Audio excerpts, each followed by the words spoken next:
dois avoir, de la discipline avec laquelle tu dois te conduire parce que la vie ne s'arrête pas à toi. J'aimerais rapidement que tu puisses prendre ta Bible dans le psaume 78. On va lire ensemble le verset 4, 5, 6 et 7. Quand tu comprends ce rôle générationnel, tu adoptes un mode de vie qui va te permettre de corriger le passé et d'accueillir le futur désiré. Nous sommes dans le psaume 78, vous y êtes, donnez-moi un amen. Lisons ensemble à partir du verset 4, 5, 6 et 7. Lisons, 1, 2, 3. Je n'entends pas. Uh-huh.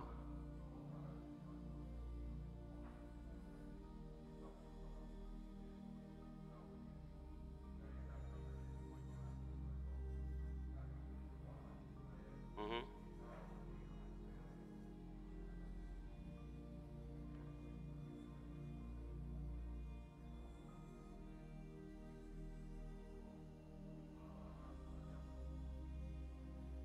Jusqu'au verset, ça c'est verset combien? Jusqu'au verset 7, comment?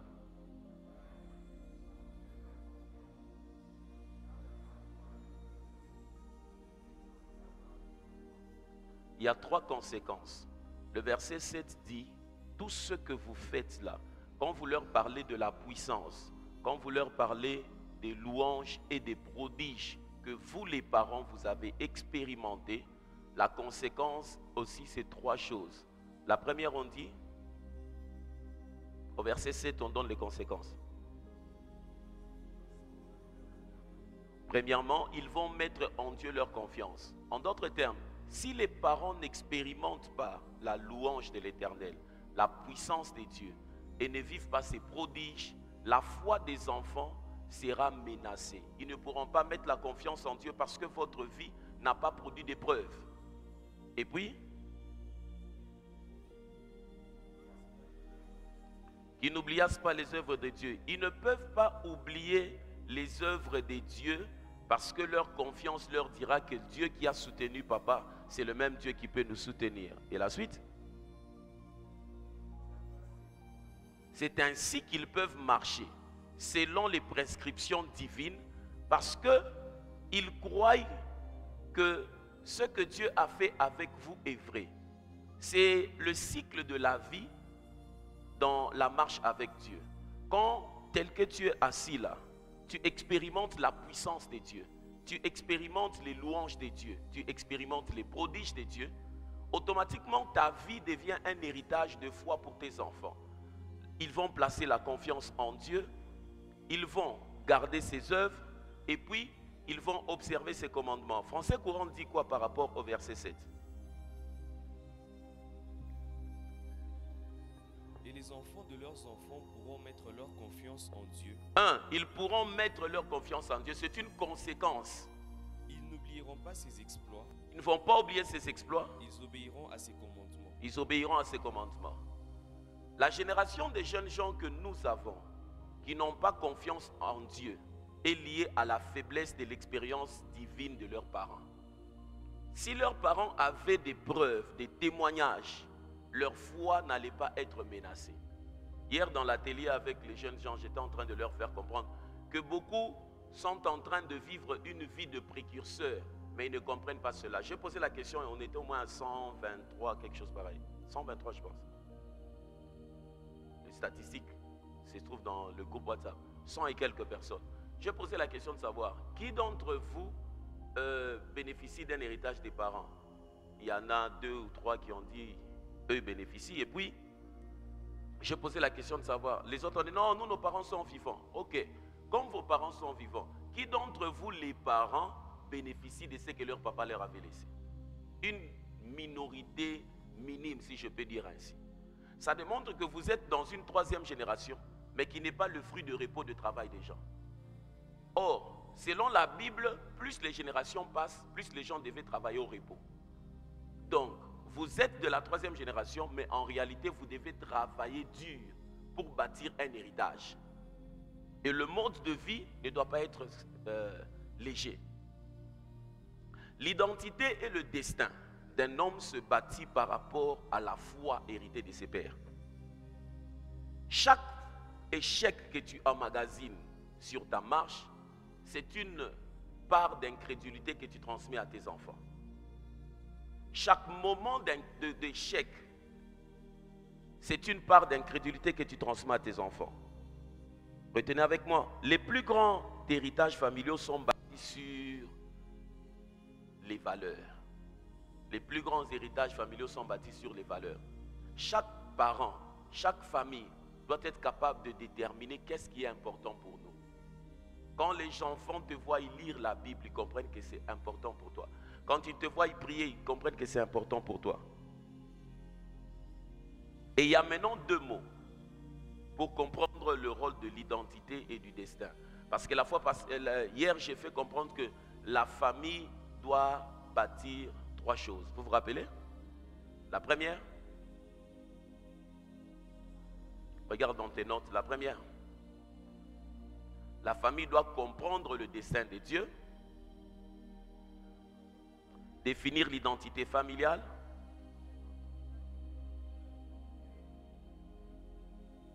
voilà. Ces 3 choses. Quand tu sors d'une famille dans laquelle vous n'avez pas compris le dessein de Dieu, vous n'avez pas une identité familiale, et vous n'avez pas maintenant établi cette culture des fêtes et des célébrations, tu sors avec une crise d'identité. Tu ne sais pas te définir. Par moment tu es ceci, par moment tu es cela. C'est parce que tu n'as pas été façonné par des valeurs au niveau de la famille. Il y a 2 mots, les mots bénédiction et malédiction. Bénédiction signifie quoi? Dieu utilise un être humain pour transmettre son message et son image d'identité. C'est ça qu'on dit quand on dit Dieu bénit. Quand Dieu bénit, c'est-à-dire que Dieu utilise un être humain. Un être humain, pourquoi? Pour transmettre son message et son image d'identité au cœur d'une autre personne et de sa génération. Au cœur d'une autre personne et de sa génération. Vous êtes avec moi? Vous y êtes? Et quand on dit aussi malédiction, c'est le diable qui utilise aussi un être humain pour transmettre son image et son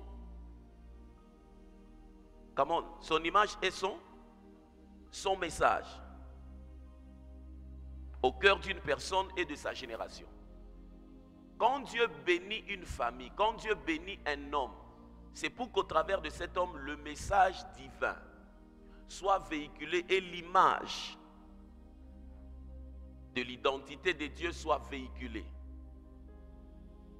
Et quand la malédiction agit aussi, c'est le diable qui choisit un humain pour transmettre son message d'identité au cœur d'une autre personne. C'est ainsi que les parents peuvent transmettre soit le message de Dieu, bénédiction, soit le message du diable, malédiction.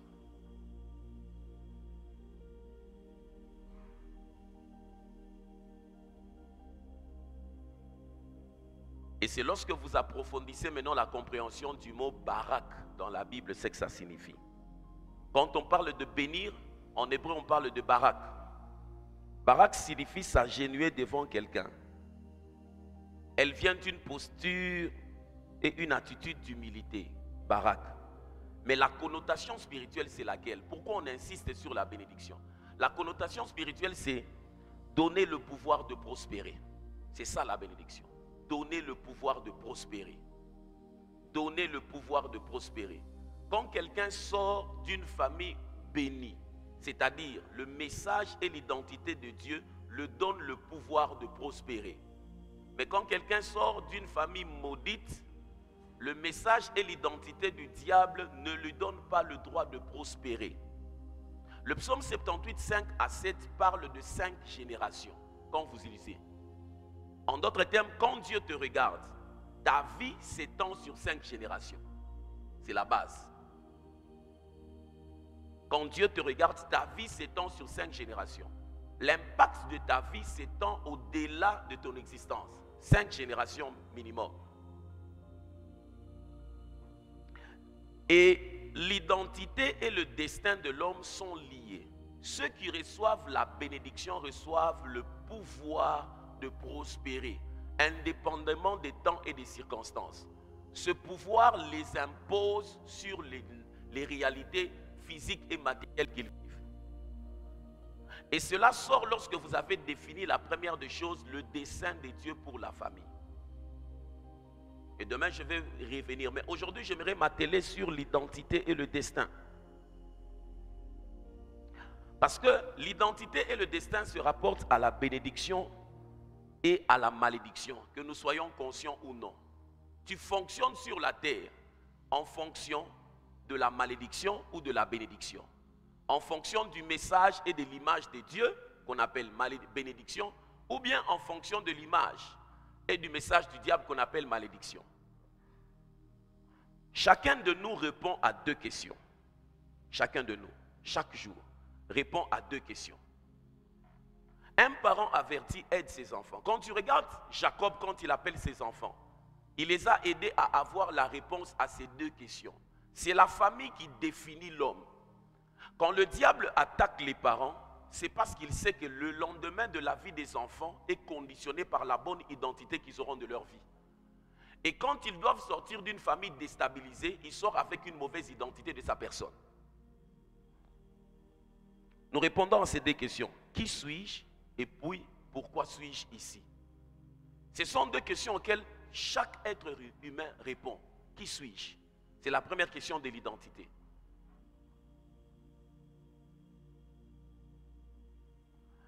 Qui suis-je et pourquoi suis-je ici?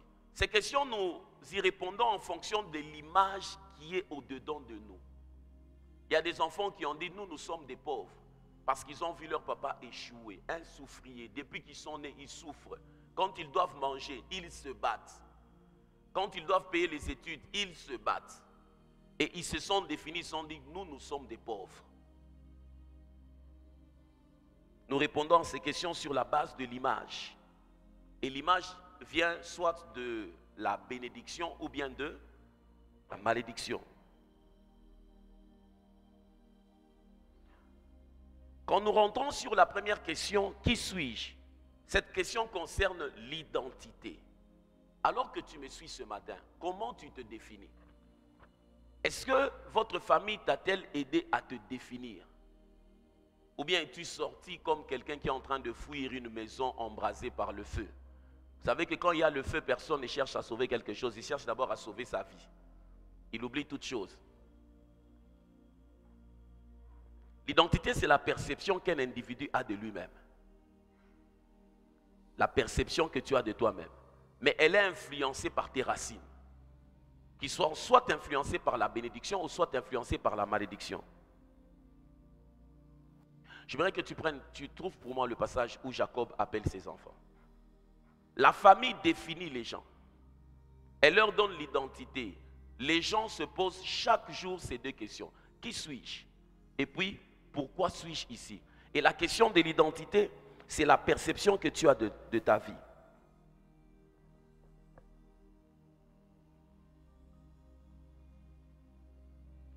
Maintenant, pourquoi est-ce que la notion de l'identité est importante? Parce que, au travers de l'identité, tu définis ta valeur dans la vie.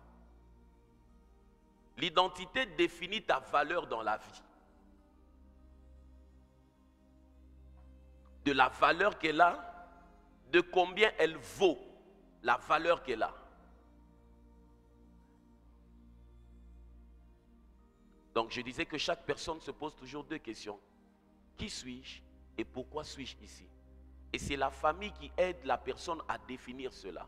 Les grandes attaques que les gens reçoivent dans la famille, que le père reçoit ou que la mère reçoit, c'est pour donner une mauvaise image. Une maman qui a échoué, ses filles auront au-dedans d'elle une pensée comme si nous aussi on va terminer là-bas. Et surtout si elle a échoué, sa petite soeur aussi qui est leur tante a échoué, l'autre petite soeur qui est leur tante a échoué. Cette lignée-là d'échecs donne un mauvais message aux filles dans la famille. Quand vous avez un père qui a échoué, tel a échoué, tel a échoué, ce sont les attaques du diable pour secouer la foi de la génération future. Tu as trouvé le passage? Genèse 49. Jacob appela ses fils et dit, assemblez-vous et je vous annoncerai ce qui vous arrivera dans la suite des temps. Rassemblez-vous et écoutez, fils de Jacob. Écoutez Israël votre père. Ruben, toi mon premier-né, ma force et les prémices de ma vigueur. Jusque-là, réponds. Jacob appela ses fils. Lis-moi ça dans français courant maintenant. Ce passage veut dire Jacob appela ses fils et a voulu faire des choses, leur donner l'identité et leur fonctionnement. Pourquoi? Qui suis-je? Il veut donner la réponse à qui vous êtes et comment vous allez fonctionner. Jacob appelle ses fils et leur dit: réunissez-vous, je vais vous annoncer ce qui vous arrivera plus tard. Rassemblez-vous, écoutez, fils de Jacob, écoutez Israël votre père. Rassemblez-vous. Je veux vous dire qui vous allez devenir et comment vous allez fonctionner. Mais pour être capable de comprendre qui l'on devient et comment l'on fonctionne, Jacob ne tire pas ses informations de la terre. Il tire ses informations du spirituel. En d'autres termes, dans la famille, chaque enfant a un agenda spirituel que le père a la capacité de lire s'il est connecté à la source. Chaque enfant a un agenda spirituel. Maintenant, vous, votre papa, il ne priez pas. C'est comme ça que tu vois que embrouillé dans la vie. La raison pour laquelle Dieu te plante dans une famille spirituelle, pour te reconnecter à l'agenda de ta destinée. Quand quelqu'un échoue dans la famille et se perturbe encore dans l'église, cette personne, elle est vraiment ensorcelée. Parce que c'est au travers de l'église que la lecture de sa destinée doit se faire. En principe, la famille devait lire sa destinée sur le plan spirituel. En étudiant la Bible, on ne donne pas les noms aux enfants au hasard. Les noms sont la marque de l'identité et du fonctionnement de la personne. Le nom répond déjà à ces deux questions. Qui suis-je et pourquoi suis-je ici dans la Bible? Si tu poses la question à Josué, il avait le qui suis-je et pourquoi il est ici. Si tu poses la question à Jésus, il avait le qui suis-je et pourquoi il est sur la terre. Même Jésus a eu besoin de bénédiction pour fonctionner sur la terre de son Père. La Bible dit dans Luc 3, le verset 22, même Jésus a eu besoin de bénédiction, d'une image et d'un message qui devait le faire à ce qu'il puisse bien fonctionner. Luc 3, 22. Et le Saint-Esprit descendit sur lui sous une forme corporelle, comme une colombe, et une voix fit entendre du ciel ces paroles. Tu es mon fils bien-aimé, en toi j'ai mis toute mon affection. Il en avait besoin. Tu es mon fils bien-aimé. Il avait besoin de ces bonnes paroles venant d'en haut. Bénédiction, c'est message. J'ai dit bénédiction. C'est Dieu au travers d'un homme qui véhicule son message et son identité. Malédiction, c'est le diable aussi au travers d'un homme qui véhicule son message et son identité. Et chaque personne se pose toujours ces deux questions. Qui suis-je? Et puis, pourquoi suis-je ici? La question de qui suis-je détermine ton identité, c'est-à-dire ta valeur. Dans la vie, tu ne vas jamais te vendre ou avoir au-delà de comment tu es défini. La définition de ta vie détermine tes possessions et tes réalisations. Il y a des choses que tu ne feras pas parce qu'au-dedans de toi, déjà, tu es limité. C'est là où je dis toujours, les familles des politiciens engendrent facilement des politiciens. Parce qu'ils se sont définis comme ça. Pour eux, ils sont des politiciens et ils doivent fonctionner dans la politique. Qui vous êtes, politicien? Pourquoi êtes-vous ici? Pour diriger les pays. Les familles de businessmen le font aussi. Lorsque vous sentez qu'il y a une valeur qui se perpètre, c'est-à-dire qu'elle est enracinée soit par la malédiction, soit par la bénédiction. Et la question de pourquoi suis-je ici, ça concerne maintenant le destin. L'identité, qui suis-je? Le destin, pourquoi suis-je ici? Et le destin est lié à la fonction. Comment vais-je fonctionner sur la terre?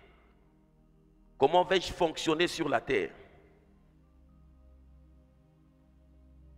Ces deux mots, l'identité et le destin, sont des qualités clés que Dieu voulait que nous ayons correctement transmis dans nos vies et dans la vie des enfants. L'identité et le destin. Aide-moi à dire cela. Identité et destin. Dis-le bien. Un homme spirituel comme Jacob, quand il prie, il capte l'identité et le destin de ses enfants. Mais maintenant, pour que le diable attaque vos vies, il attaque celui qui doit lire l'identité et le destin. Si Jacob n'avait pas lu Judas, la suite allait être compliquée. Lis par exemple les 3 premières choses, quand Jacob est en train de capter l'identité et le destin. Ruben, toi mon premier-né, ma force et les prémices de ma vigueur, supérieur en dignité et supérieur en puissance, impétueux comme les eaux, tu n'auras pas la prééminence, car tu es monté sur la couche de ton père. Il a lu l'identité de Ruben en termes de malédiction. Il était le fils aîné. Il y a beaucoup de garçons qui sont fils aînés ou beaucoup de filles qui sont fils aînés.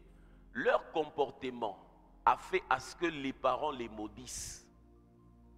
Vous allez vous rendre compte que dans certaines familles, votre grand frère, il n'évolue pas.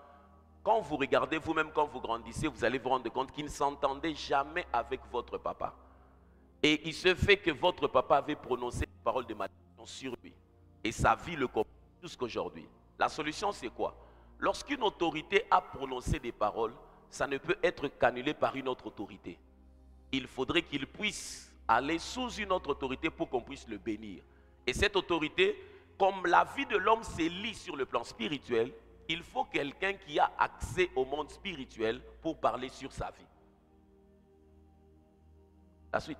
Et c'est comme ça Moïse, plus tard, avait parlé sur la vie de Ruben. Que Ruben vive, que ses hommes se multiplient.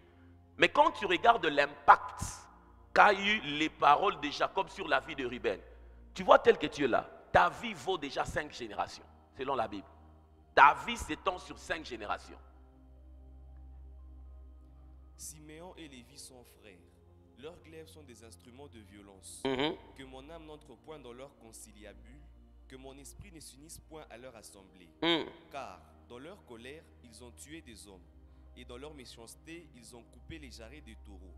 Maudite soit leur colère, car elle est violente, et leur fureur, car elle est cruelle. Je les séparerai dans Jacob, et je les disperserai dans Israël. Judas, tu deviendras les hommages de tes frères. Ta main sera sur la nuque de tes ennemis. Les fils de ton père se prosterneront devant toi. Ça, c'est un père spirituel. Un papa, mais qui sait voir dans l'esprit. Donc, nous réunions en famille, pas les onasem. Tu t'imagines un peu? C'est dans la réunion de famille. Il n'y a pas de musique. Il n'y a pas d'acclamation. Il a téléchargé la chose, il est venu avec. Et il commence à parler. Et maintenant, quand tu analyses l'impact de la bénédiction de Jacob jusqu'à Israël aujourd'hui, c'est une histoire puissante. C'est à ce niveau où tu ne peux pas négliger les temps que tu passes comme ça dans la prière, l'impact que ça.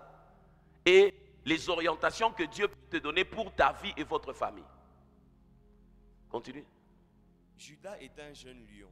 Tu reviens du carnage, mon fils. Il ploie les genoux, il se couche comme un lion, comme une lionne. Qui le fera lever? Le sceptre ne s'éloignera point de Judas, ni le bâton souverain d'entre ses pieds, jusqu'à ce que vienne le Shiloh et que les peuples lui obéissent. Jusque-là d'abord, acclame la parole de Dieu.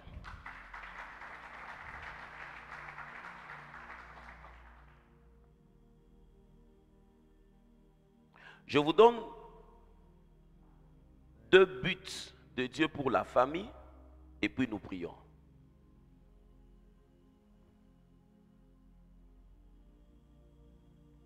Premièrement, la famille est la première institution humaine établie par Dieu avant même le gouvernement. Elle a été fondée pour que Dieu ait un espace pour agir sur la terre. La famille, c'est la première institution établie par Dieu. Avant même le gouvernement, la famille existe.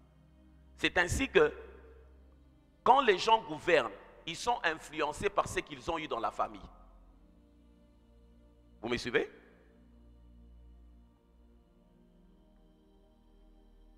Elle a été établie pour servir à Dieu de canal de visitation sur la terre. Pour que Dieu puisse trouver comment il va agir sur la terre, il a créé la famille.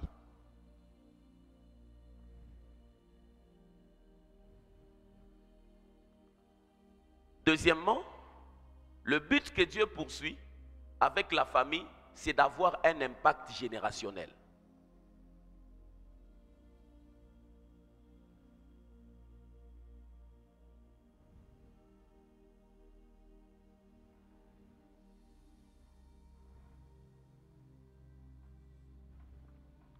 Vous avez noté les deux choses?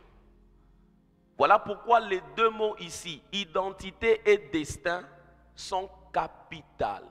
Tel que tu es là, tu as une identité et tu as un destin, mais qui a été façonné par votre famille. Et si tu dois corriger cela, tu dois aller auprès de la source. Auprès de la source. Je termine en vous disant que le cours de notre vie d'adulte est tracé au travers de la transmission de l'identité et du destin que nous recevons en tant qu'enfants. Le cours de notre vie d'adulte. Le cours de notre vie d'adulte est tracé, est défini par ces deux mots. Le cours de notre vie d'adulte est tracé à travers la transmission d'identité et de destin que nous recevons en tant qu'enfants d'une famille. En tant qu'enfants d'une famille.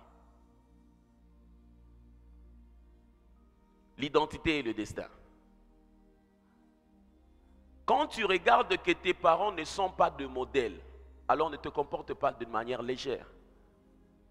Tu dois rentrer dans la prière, toi et Dieu, pour corriger beaucoup de choses.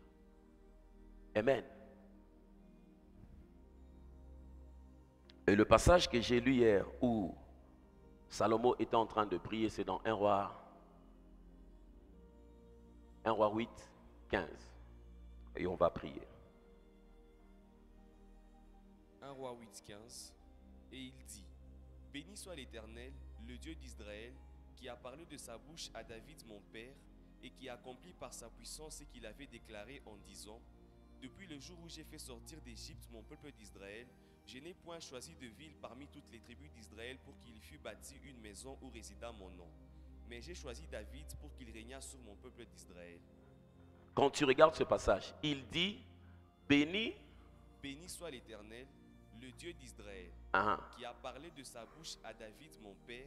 Quand on dit il a parlé de sa bouche, c'est-à-dire qu'il y a eu une prophétie. C'est-à-dire qu'il y a eu une information venue d'en haut. Et qui accomplit par sa puissance ce qu'il avait déclaré en disant, depuis le jour où j'ai fait sortir d'Égypte mon peuple d'Israël. Et qu'il accomplit par sa puissance.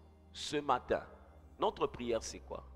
Que Dieu accomplisse son destin par sa puissance dans nos familles. Parce que le monde des ténèbres cherche aussi à avoir un programme. Quand tu commences à prier pour dire à Dieu accomplis ton dessein, c'est parce que tu lui fais comprendre, même si j'ignore, mais au moins je sais que dans ta manière de fonctionner, tu as un programme pour les familles. Et c'est en priant pour ça maintenant que Dieu commencera à te révéler des choses.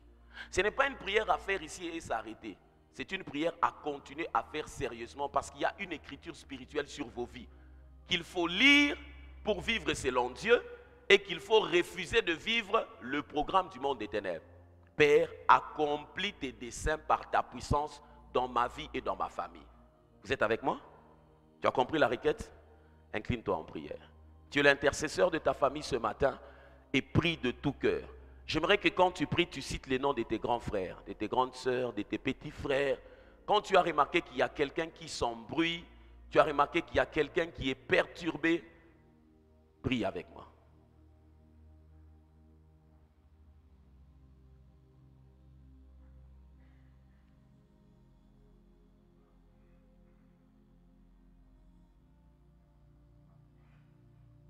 Yes.